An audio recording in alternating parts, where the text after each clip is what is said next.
Bonjour, je vais donc tenter de vous expliquer les mots qui vont vous aider à mieux comprendre l'histoire, le lion et le rat. C'est parti. Le premier mot dont je voulais vous parler, c'est le mot lion. Alors, un lion, c'est un animal. C'est un animal qui fait partie de la famille des mammifères, c'est-à-dire que les lionnes, les mamans, sont capables de nourrir leurs bébés grâce au lait qui provient de leurs mamelles. Ce sont des animaux qui sont recouverts de poils et on reconnaît les papalions, les mâles, grâce aux poils qui sont plus longs, qui poussent tout autour de leur tête et qui forment ce qu'on appelle la crinière. Cette crinière, elle peut même faire penser à une couronne et c'est un petit peu pour ça qu'on appelle cet animal le roi des animaux. Les lionnes, elles, les femelles, elles n'ont pas cette crinière. Ce sont des animaux qui sont carnivores, c'est-à-dire qu'ils mangent uniquement de la viande. Ils sont obligés de chasser les autres animaux pour pouvoir se nourrir. Ça ne veut pas dire qu'ils soient méchants, mais c'est juste comme ça. Ils sont obligés de chasser pour se nourrir. Ils ne peuvent pas aller au supermarché pour acheter de la viande, donc ils chassent. Du coup, c'est ce qu'on appelle des prédateurs. Ils chassent d'autres animaux pour se nourrir. Eux-mêmes n'ont pas de prédateurs, c'est-à-dire qu'il y a peu d'animaux qui s'attaquent à eux pour les manger parce que, eh bien, le lion, il est un peu plus fort que tous les autres animaux. C'est aussi pour ça qu'on l'appelle le roi des animaux.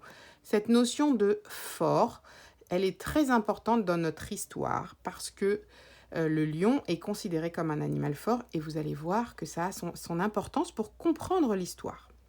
Donc ça, c'est le lion.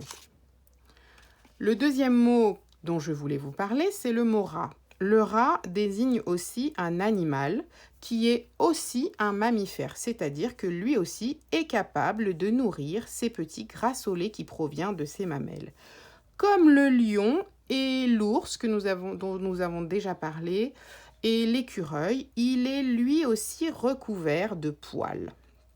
Il ressemble un petit peu à la souris, mais le rat, il est un petit peu plus gros, ses oreilles sont un petit peu plus petites et sa queue est recouverte de poils alors que celle de la souris n'a pas de poils.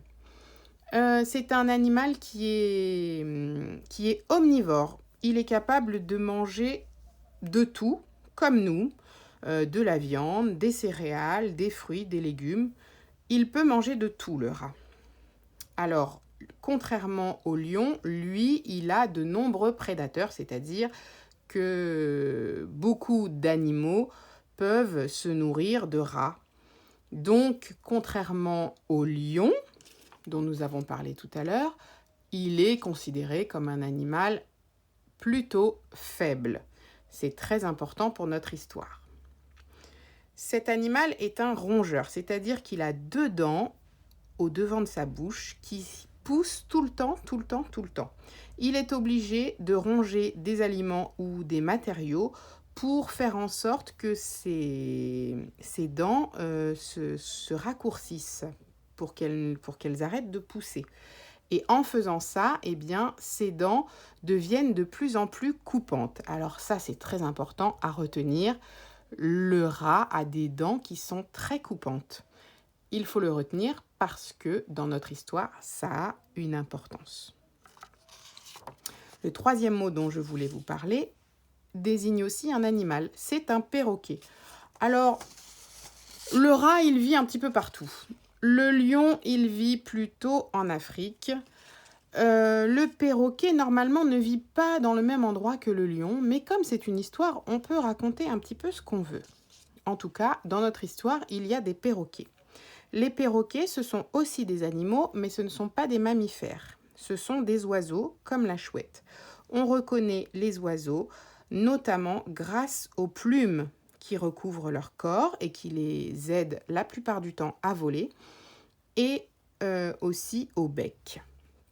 Donc, notre perroquet a des plumes qui sont un petit peu spéciales parce que ce sont des plumes qui sont très colorées. C'est comme ça qu'on reconnaît les perroquets.